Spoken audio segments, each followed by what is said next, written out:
Bienvenidos a un nuevo episodio de Butaca Crítica. En esta ocasión estamos con Karela Rodríguez Fontao. Vamos a estar hablando de su recorrido como crítica de cine especializada en terror. Ella es licenciada de la Universidad de Artes en la UBA. Y bueno, Kane, ¿cómo estás? ¿Qué tal? Bien, ¿cómo estás? Gracias por la invitación. Muy bien, gracias. Sabes que me parecía que estaba bueno empezar robándole a una de mis ejemplos, ídolas, Desirée de Fez, como que también tiene su podcast de cine, Reinas del Grito, que siempre empieza preguntando si son personas miedosas a las personas que invita. ¿Vos sos una persona miedosa? Absolutamente miedosa. Creo que por eso me gusta el terror, sí. Absolutamente miedosa, absolutamente todo. Y se ve que me siento bastante cómoda en esa sensación porque es algo que busco constantemente a la hora de ver películas, ¿no? Por ahí en la vida cotidiana uno no se asusta tanto, o sea, no es una de las sensaciones más constantes, por ahí uno se enamora más o se ríe más, pero el miedo siempre fue como un lugar bastante cómodo y bastante feliz, así que me gusta asustarme a pesar de asustarme mucho. Ok, me gusta esa cuestión de un miedo feliz, una adrenalina también, eso que bueno, también las películas creo que nos permiten sentirnos seguras en el miedo, algo que permite experimentarlo, pero dentro de la comodidad de una pantalla, y que nos vamos acercando de a poco a nuestros miedos, decidimos cuándo recibirlos y cuándo no. Tal cual, y desde la distancia como esa distancia que genera la ficción en algún punto, ¿no? Porque tal cual. El otro día pensaba, bueno, a todos nos gusta el terror, pero no a todos nos gusta el mismo tipo de terror. Hay cosas que somos capaces de ver y cosas que no toleramos, y por ahí hay ciertas cosas que están más cercanas a lo real, o que uno duda de si es real o no, que por ahí, por lo menos en mi caso, las esquivo. O sea, siempre trato de que el miedo sea lo suficientemente ficcional como para asustarme en serio. ¿Qué cosas no puedes ver? Y Holocausto Caníbal no la pude ver nunca. O sea, es una película en la que trabaja a partir de la idea de que lo que ocurrió fue real, que no lo fue, pero incluye asesinatos de animales en la selva, y es como mi límite. Es lo que sé que voy a elegir no ver nunca, a pesar de ser una de las películas más importantes de la historia del cine de terror. Claro. Está bien, con eso cuando hay una relación con la verdad, con el hecho, también se genera otra tensión que me parece que va más allá de pasar el miedo con el registro del horror, y que muchas veces ahí entra la pregunta de la gente que no le gusta el terror, ¿viste? Y preguntan como, ay, pero ¿por qué te gusta ver esas cosas? Bueno, ¿a vos por qué te gusta ver esas cosas? Creo que tiene que ver con traumas infantiles. Me parece que a todos los que nos gusta el terror, el primer vínculo siempre fue traumático, y fue lo suficientemente traumático como para que haya goce en ese encuentro, ¿no? Como, a ver, el terror en la infancia es sumamente importante. En mi caso yo siempre lo tuve prohibido, o sea, el único límite que me impusieron mis padres era no ver películas de terror, y creo que ahí entra Freud a la sala y dice, bueno, sí se nota porque es lo único que mirás ahora. Claro. Pero nada, o sea, yo creo que lo miro porque intento como recuperar esos primeros miedos, porque me gusta, o sea, sentirme como en ese lugar de incomodidad, y también porque de grande fui escribiendo que el cine de terror ofrece como muchas más capas que el simple susto, ¿no? O sea, la posibilidad de analizarlo teóricamente, de pensarlo, de pensar el mundo visto desde la óptica del terror, me resulta sumamente interesante. Sí, total. Yo considero que es uno de los géneros quizás más filosóficos, conjunto con la ciencia ficción, que como decís vos, nos llevan a preguntarnos de los miedos infantiles, de la época también, como las películas de género siempre han sido muy contestatarias y reflejo de la época en la que han sido hechas. Y recuerdo algo que nos marcaba mucho un docente en la facultad, Ezequiel de Rosso, que decía que los dos géneros más prolíferos del cine era la pornografía y el terror, porque son también las dos los dos espacios velados a la experiencia del ser humano y que son intransmitibles. Yo no puedo comunicar la experiencia de mi sexualidad ni de mi muerte porque es una experiencia única. Pero sí, y Entonces, además son dos géneros corporales también, ¿no? O sea, son dos géneros donde el cuerpo ocupa un lugar de privilegio. Y donde por ahí se pone como en evidencia esta línea tan finita, que era lo que charlábamos antes, entre el miedo y el placer. Cómo están tan pegados en ese funcionamiento emocional o psíquico, no sé cómo llamarlo. Sí, sí. Y que bueno, también son géneros que nos hacen sentir cosas en el cuerpo también. No solo que el cuerpo está como un protagonista en este tipo de películas, sino que hay algo como una empatía corporal a la hora de ver esas películas que parece que se extendiera la experiencia de la pantalla a que hay algo de eso que nos está pasando mientras lo experimentamos, y quizás es lo más similar a tener una experiencia también colectiva de muerte o de sexualidad en una sala o bueno, viendo la película con alguien más, de nos está pasando lo mismo frente a estas imágenes. ¿Y cuál fue tu descubrimiento con el terror? Entonces, que si tus padres te decían que no podías ver películas, ¿cuándo llegó a tu vida? A ver, yo tengo que reconocer que mis padres eran bastante contradictorios porque no me dejaban ver películas de terror, sí me dejaban comprarme en Calle Corrientes unas revistas que se llamaban Archivos del Crimen, en las que vos, no sé, te comprabas el caso del destripador de Yorkshire, no sé cómo se dice, y tenías todas las fotos de las autopsias, del archivo policial. O sea, eso me dejaban consumirlo, porque era como bastante... Me gustaba mucho con lo recontra. De anatomía no aprendí nada igual, pero lo disfrutaba. Y después nada, mi hija siendo docente me acercó un poco al mundo de Elsa Bornemann, que creo que es una escritora que marcó a toda mi generación con sus libros de cuentos de terror. Ese fue el primer acercamiento, y después esa prohibición de no ver películas, obviamente la levanté entrando a la adolescencia en la casa de amigos, y cometí el error de ver como primera película de terror el proyecto Blair Witch. No. Porque y encima me habían como jurado y perjurado que era real, entonces eso fue un trauma que nunca me pude sacar del cuerpo, no puedo. Creo que por eso me gusta tanto el fan footage, ¿no? Porque como acá hay algo del regresar a esa primera experiencia. Pero bueno, como primer contacto con el terror creo que fue positivo porque efectivamente logró asustarme, o sea, no vi una película como Chucky o como It, que por ahí sí asustaba, pero tenía un monstruo, entre comillas, poco creíble. Eso. Ahí se levantó la censura y empecé a ver todo lo que podía ver.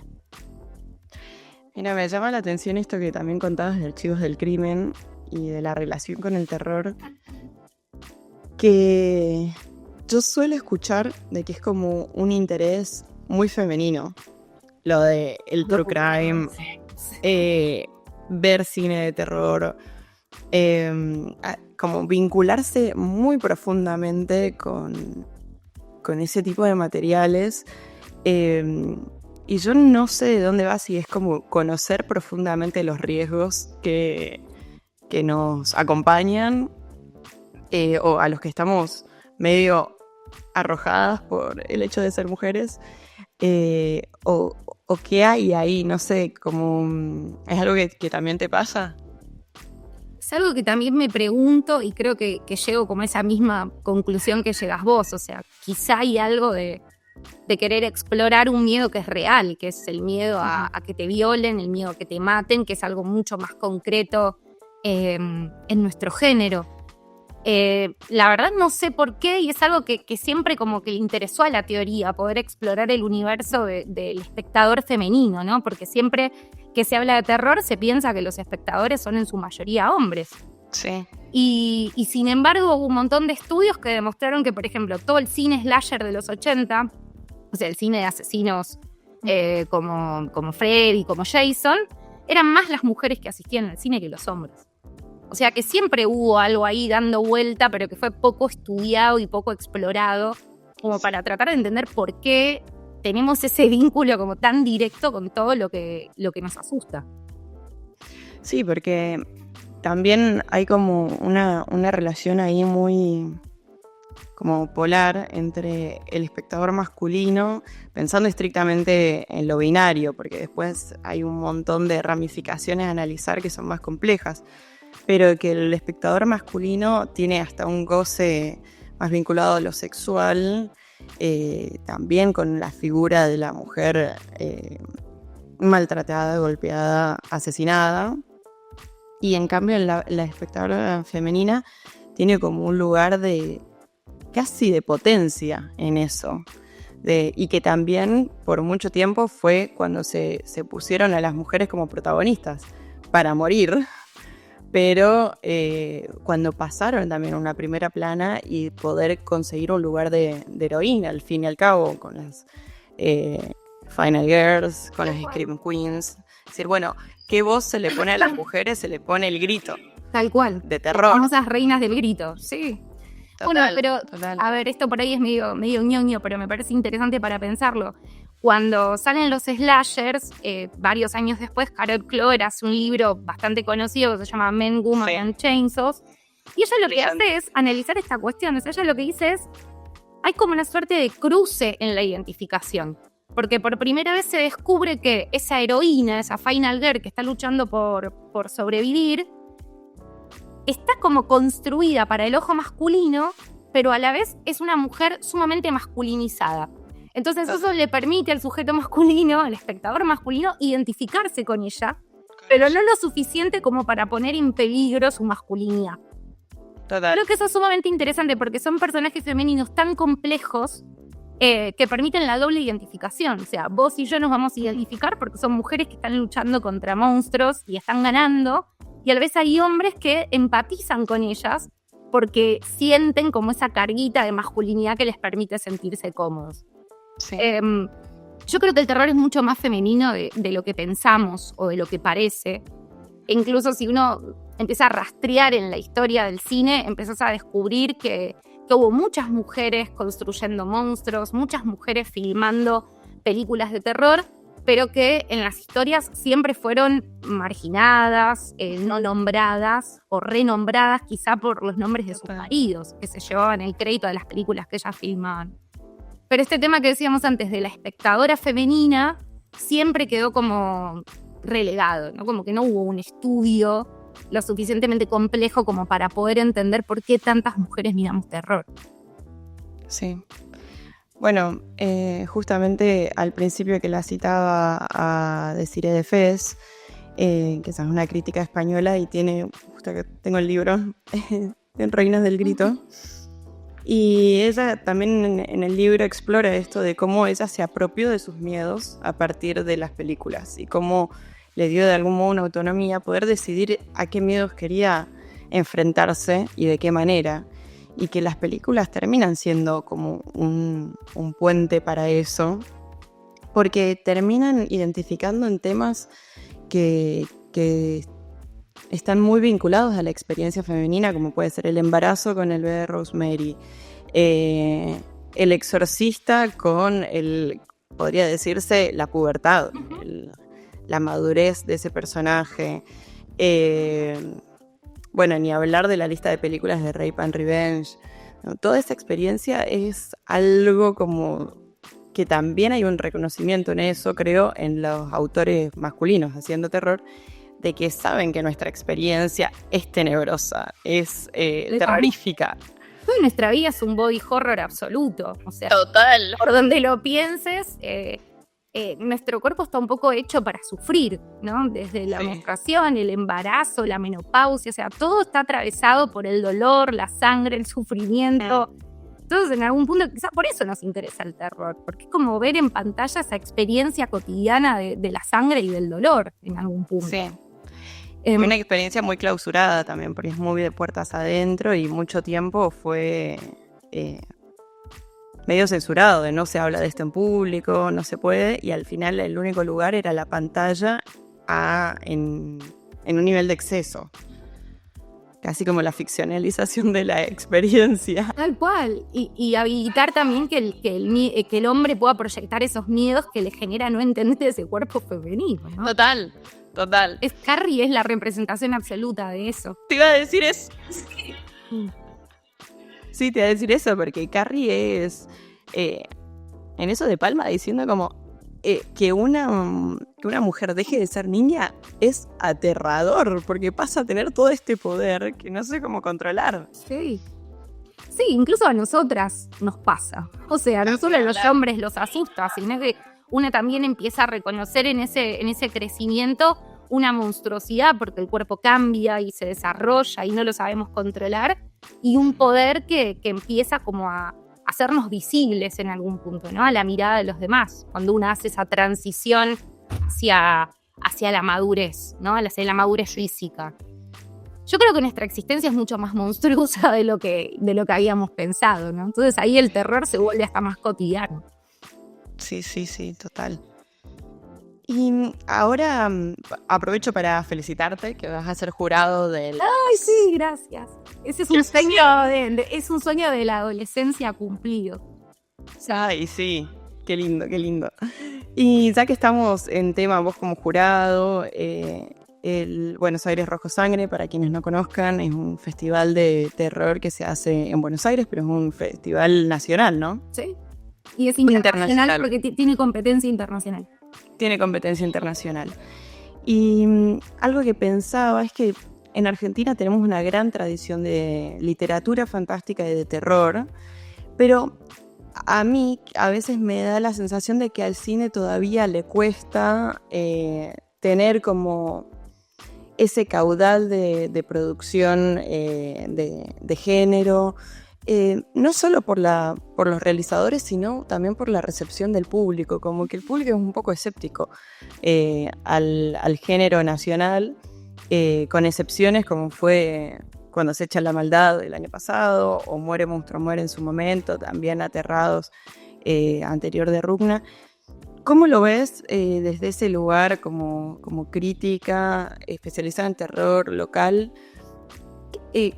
¿Es así? ¿Es quizás un tema más de distribución, de circuitos? ¿Cómo lo ves? A ver, yo creo que si uno empieza a indagar, puede descubrir que el terror estuvo desde los inicios del cine argentino. En nuestro país nunca fue... Esto es para mí, ¿no? Porque probablemente pueda aparecer alguien que se especialice en esto y diga, querida, estás diciendo todo lo contrario. Pero la sensación que yo tengo es que, a diferencia de Estados Unidos o de otros países con industrias mucho más grandes, el terror no llega a ser taquilla en nuestro país. Por lo menos nuestro terror. Entonces, si uno tiene que pensar, bueno, ¿por qué pasa eso? Yo creo que hay algo que tiene que ver con el verosímil y con los consumos a los que estamos acostumbrados, que hacen que de por sí ¿cómo le puedo decir? No confiemos en esa historia de horror que se nos está contando, ¿no? O sea, uno puede aceptar que existan zombies en Central Park, ¿no? Y lo puede aceptar sin ningún problema. Ahora, cuando existen zombies en el Obelisco, ya aparece la risa.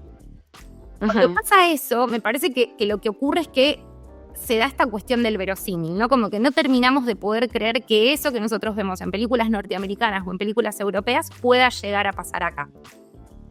Esto condena un montón de películas de terror buenísimas a circuitos independientes o circuitos especializados y a la vez la falta de una ley que, y ahora mucho más, pero la falta de una ley que sostenga y que le dé visibilidad a las producciones más chicas en las salas nacionales, ¿no? De todas maneras, aunque el panorama parece bastante triste, si uno piensa, por ejemplo, en la existencia del Rojo Sangre, podemos plantear la idea de que hace 25 años que hay gente produciendo terror de manera independiente para presentarse en el festival y también para presentarse en otros festivales. Entonces, si uno piensa en eso y además piensa en la cantidad de festivales de terror que hay en diferentes localidades o en distintas provincias, empezás a darte cuenta que es un fenómeno mucho más estable, mucho más constante de lo que parece si solo nos guiamos viendo las carteleras de los grandes cines, ¿no? Total. Solo aparecen poquitas cada tanto. Creo que a la literatura le está pasando lo contrario. O sea, hoy la literatura, sobre todo hecha por mujeres, ¿no? Que tuvo un boom así muy grande en Latinoamérica, la literatura de terror, tiene muchísima más visibilidad en términos populares que lo que tiene el terror. Es cierto que ahí la literatura juega con un punto a favor, que es la construcción del imaginario propio, mientras que el cine tiene como quizás un obstáculo que en la imagen se puede prestar al ridículo, como planteabas vos, o como algo que salta tanto que rompe con el verosímil, mientras que la literatura va permitiendo también, a través del tipo de narración que se construye, hilar en los miedos propios de cada quien. Cada quien va a imaginar el zombie que más miedo le va a dar. Exactamente. Y en el clima que mejor quede para esa idea, mientras que, bueno, en la pantalla hay cosas que quedan al desnudo. Uh-huh.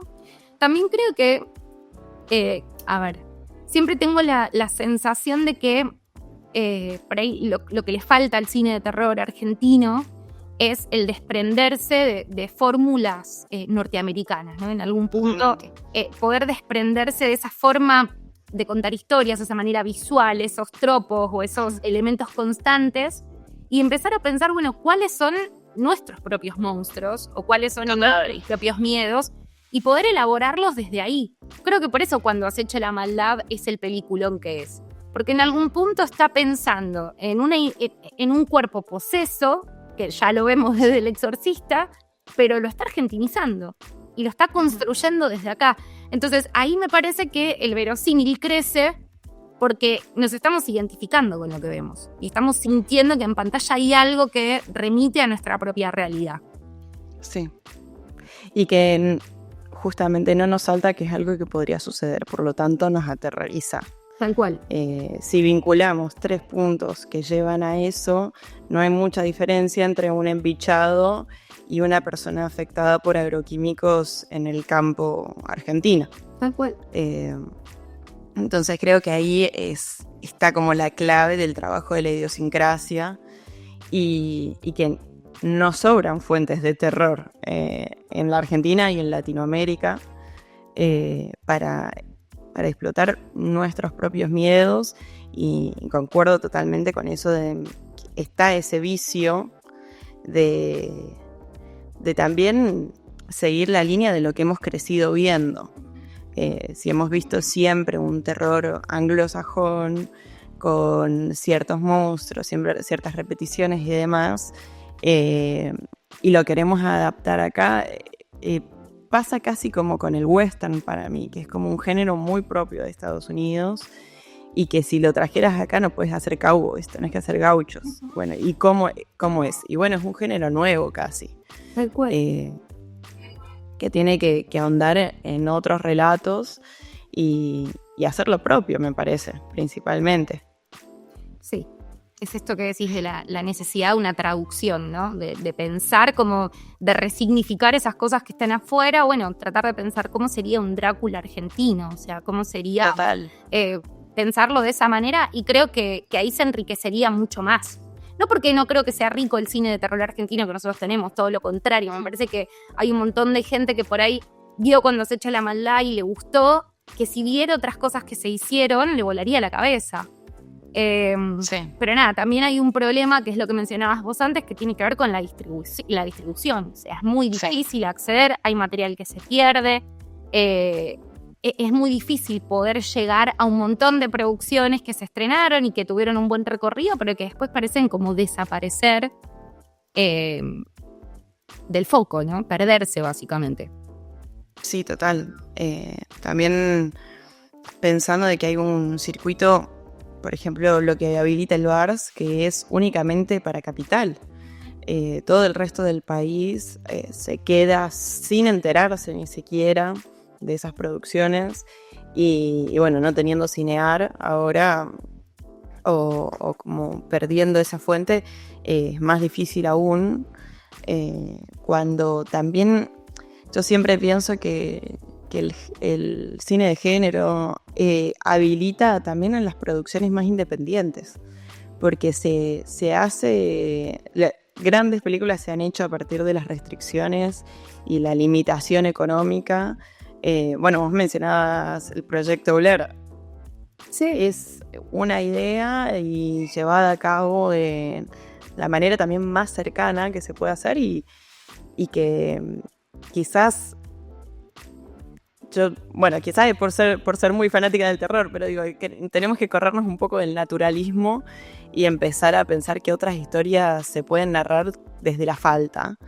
Y en esto de adaptar otros monstruos, otras historias, estamos llenos de historias paganas, de leyendas urbanas, mitos, una cantidad de cosas que son también para reconocer lo sucedido en el territorio. Tal cual. Es decir, porque somos, no solo Argentina, sino Latinoamérica como región, un territorio que tiene una historia de horror, desde la colonización en adelante. Sí, y es sumamente rico, sí. Coincido plenamente con lo que decís. Sí.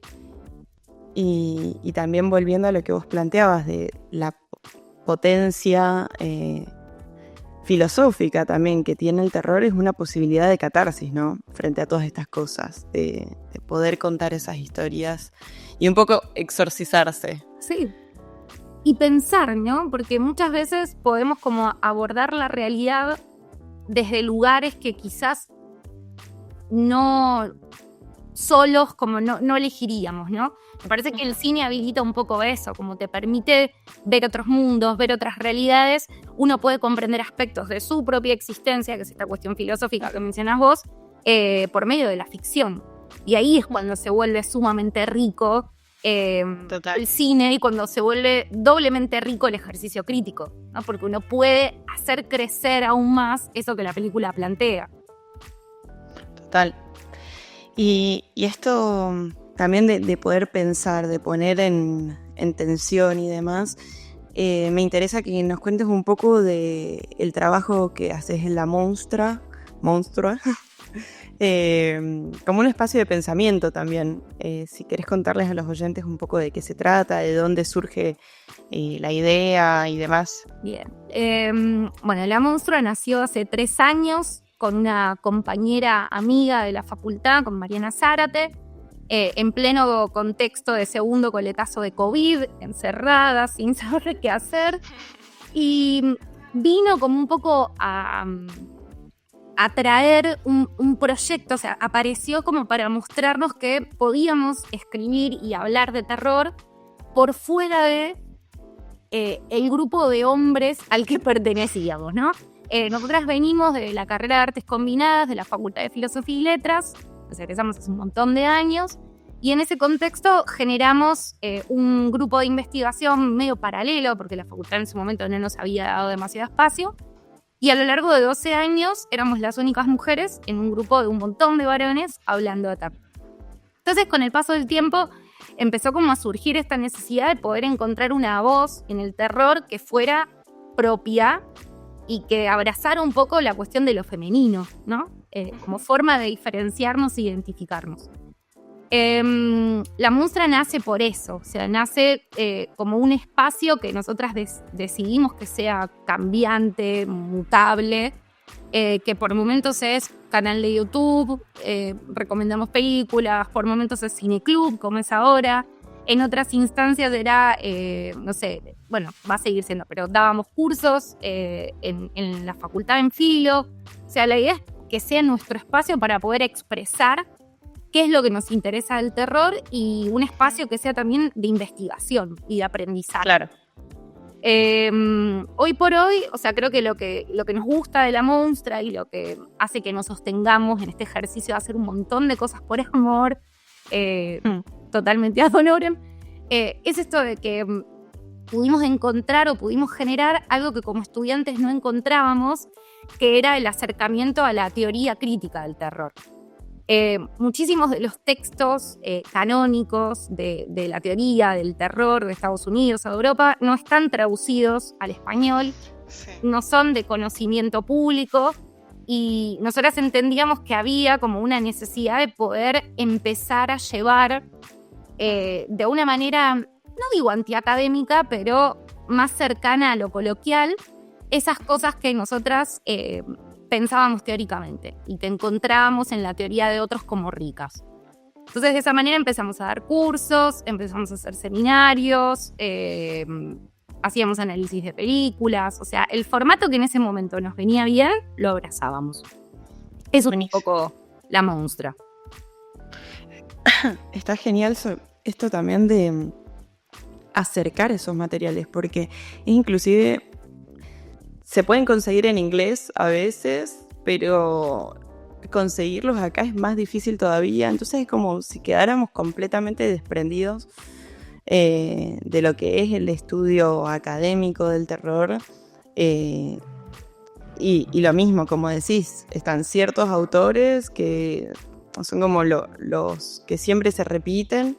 Y después para amplificar eso hay que ir a indagar. Entonces también me parece como un gesto súper generoso de su parte y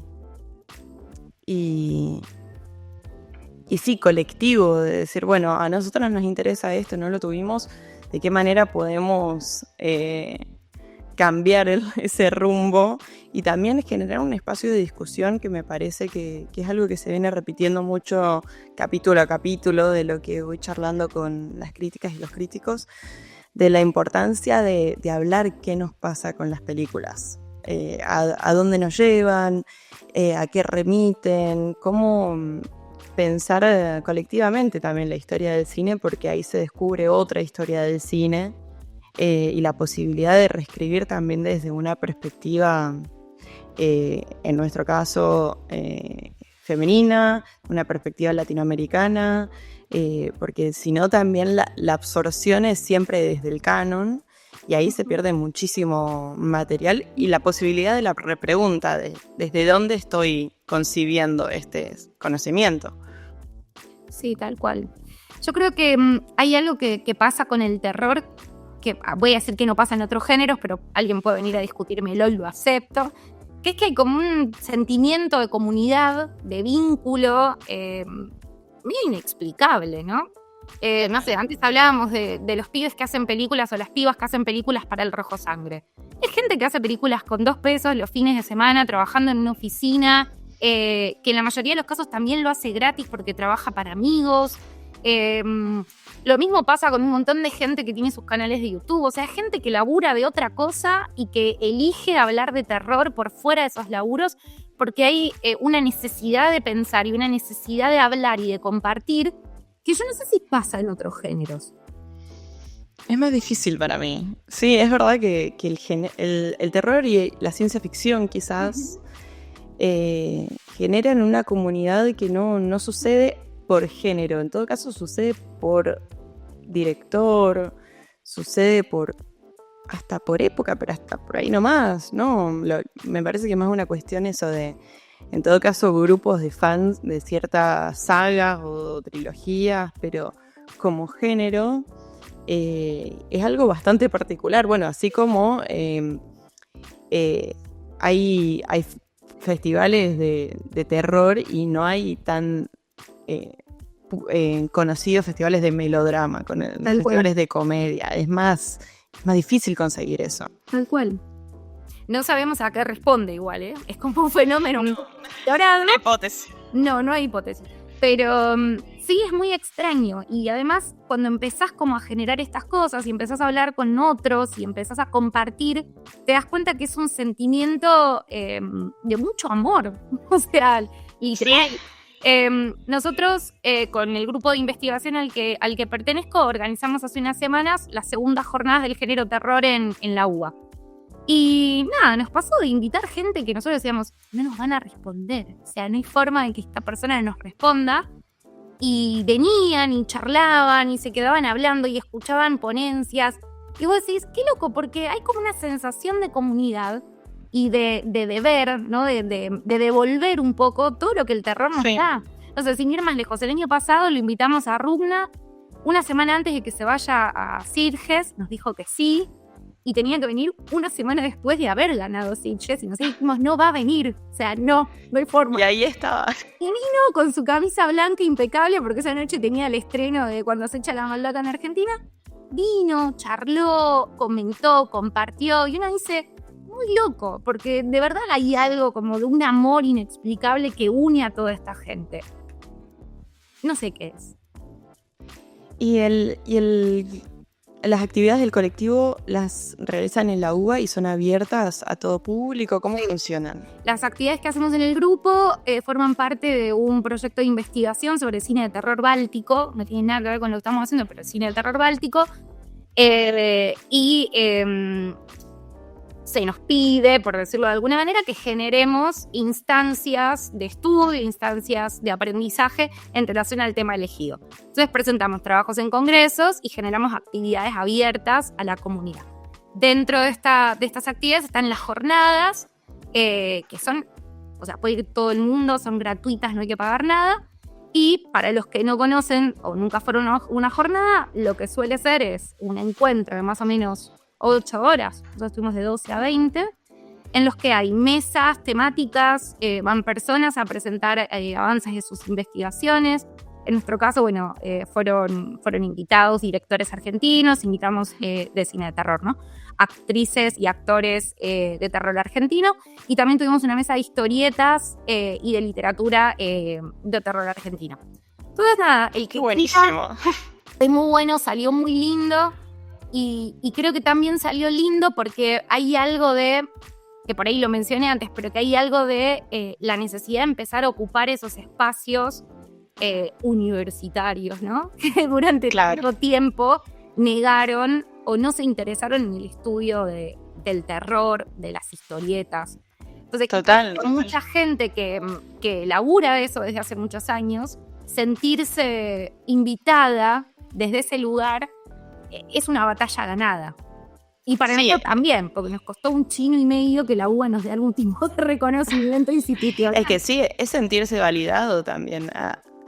Y a mí me pasó que me encanta el terror también desde chica y entrando a la universidad, yo estudié en la Universidad del Cine y como no terminaba de tomar en serio mi gusto por las películas de terror, porque decía, bueno, esto es como casi un placer culposo. Hasta que, no sé, en tercer año me crucé con un seminario optativo donde daban cine de terror y con un estudio del género y demás. Dije, no, esto es fantástico. Pero también un poco que hasta que no tuve la habilitación académica de acá hay algo, no me lo permití pensar en profundidad. Y con todas estas cosas que venimos hablando desde perspectiva de género, filosofía, historia, la relación que tiene con eso, los hechos históricos, cómo representa la sociedad, una cantidad de cosas que son para un análisis infinito, que no se le termina de dar lugar, yo creo que también porque hay algo ahí que incomoda en qué tiene para decir el género. Y que bueno, también está el tema del horror en la pantalla. Siempre va a estar medio llevado a meterlo debajo de la alfombra. Sí. Bueno, no vamos a hablar de esto, por más que es algo que no se puede combatir. Así como en su momento era la censura, eran cortar las escenas, creo que no terminar de darles un lugar acreditado es otra manera también de censurar la conversación en torno a las películas, ¿no? Lo que pasa es que el cine de terror lo que hace es poner en evidencia lo que censuramos todos los días, ¿no? Sí. Uno de los textos quizás más importantes de la teoría del terror, por ser el primero y por el ser el que abrió un montón de puertas, es un texto de Robin Hood en el que analiza el cine de terror en la década de los 70, y él lo que dice es que las películas de terror construyen un monstruo que lo que pone en evidencia es lo que una sociedad reprime para poder vivir pacíficamente, ¿no? Total. El monstruo es la materia de la represión. El monstruo aparece para descolocar el orden, para poner todo en crisis y para enfrentarnos a nuestros propios miedos, que todo el tiempo reprimimos para poder ser felices. Si no, estaríamos completamente locos si viviéramos todo el tiempo asustados.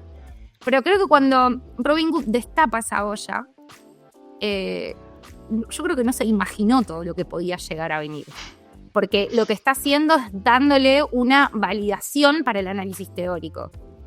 porque durante mucho tiempo en esa época y después siempre se marginó, o sea, nunca se consideró que el terror tuviera un valor agregado para ser analizado, o sea, siempre se lo consideró como algo medio adolescentón, desde el consumo y desde la producción. Pero sí, o sea, por lo menos en mi propia experiencia universitaria, que debe haber sido bastante parecida a la tuya en eso, siempre me automarginé, o sea, automarginé mis deseos de escribir sobre eso, porque ya contaba con que me iban a decir, esto es una porquería, esto no lo hagas. Pero nada. O no es en serio. Muy poco serio, sí. Pero nada, se ve que toda esa represión que operé sobre mí misma terminó eclosionando y generando como una necesidad muy grande de poder expresarme desde ese lugar.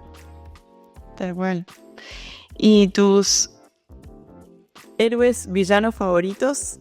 ¿Tenés así como... Dijiste de que tenés preferencia por el fan footage? Sí, pero sí. El slasher, creo que el slasher es de los subgéneros que más me gusta. Y, a ver, por lo que representa, me gusta mucho la monstrua de la novia de Frankenstein. Creo que me parece genial que haya existido en ese momento y de esa manera. Villano, me gusta mucho Michael Myers. Esta cuestión de ser la encarnación absoluta del mal me parece maravilloso. No, como no hay forma de ganarle a este sujeto. Y después también me gusta mucho Jason, pero por esta cosa que representa que en la primera en realidad la asesina era la madre y no lo sabíamos, y después empieza él, el niño muerto que vuelve para vengarse de los que tenían sexo. Creo que mis villanos favoritos son esos. Genial.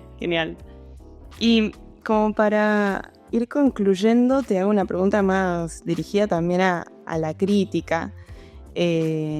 Para los oyentes, ¿cómo es tu relación a la hora de criticar, de reseñar terror, sobre todo cuando hay a veces el tratamiento de ciertos temas tabú, complejos?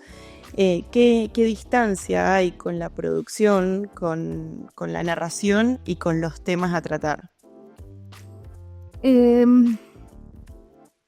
A ver, yo cuando escribo siempre desde el lugar de haber visto una película que me interpeló. O sea, ya sea porque me gustó mucho o porque me enojó mucho, que es algo bastante común en mí también.